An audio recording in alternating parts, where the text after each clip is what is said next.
Еженедельное совещание начинается с подведения итогов работы ингушской делегации на международной выставке «Россия», которая проходит на площади ВДНХ в Москве. Наша республика продемонстрировала ключевые достижения региона, успехи в экономике, науке, культуре, агропромышленном комплексе и не только. Богатая экспозиция Ингушетии привлекла внимание почетных гостей, которые посетили наш павильон. Председатель правительства Владимир Сластенин отмечает, впереди еще одно важное мероприятие. 8 декабря на ВДНХ состоится День Ингушетии. Подготовиться нужно основательно, показать богатую культуру народа. К нам подходили очень большие делегации.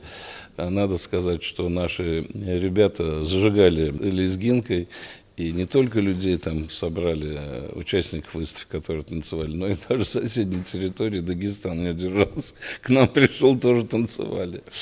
Поэтому такая она живая, она не вот там какая-то такая статическая, она живая.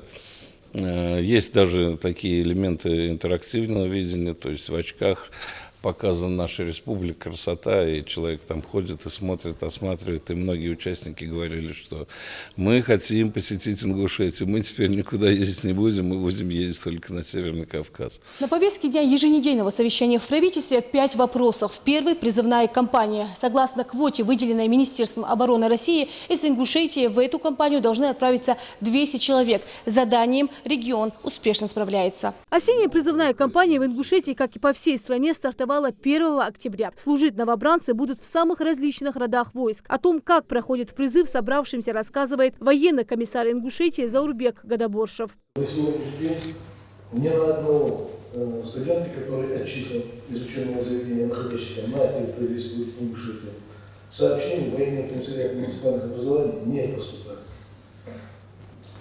В отношении граждан, которым не представилось полномочий повестки, в установленном законодательном порядке, были направлены в письменное обращение.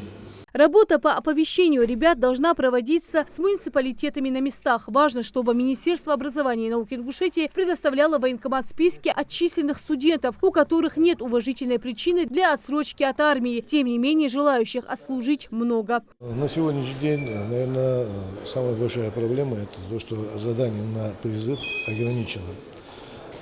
При наличии такого большого призывного ресурса мы просто не в состоянии отправить всех в армию. Наверное, самая большая проблема это. Следующий вопрос в повестке совещания – реализация указа президента России о национальных целях и стратегических задачах развития. Ингушетия в этом году участвует в 10 национальных проектах из 12 финансируемых. Мероприятия у нас запланированы и идут мероприятия, более 80 мероприятий в республике с учетом таких крупных объектов общего образования, дорожного хозяйства. Вы знаете, уже большее министерство все практически закончили, результаты у нас выполнены, освоение средств у нас идет в соответствии с планом.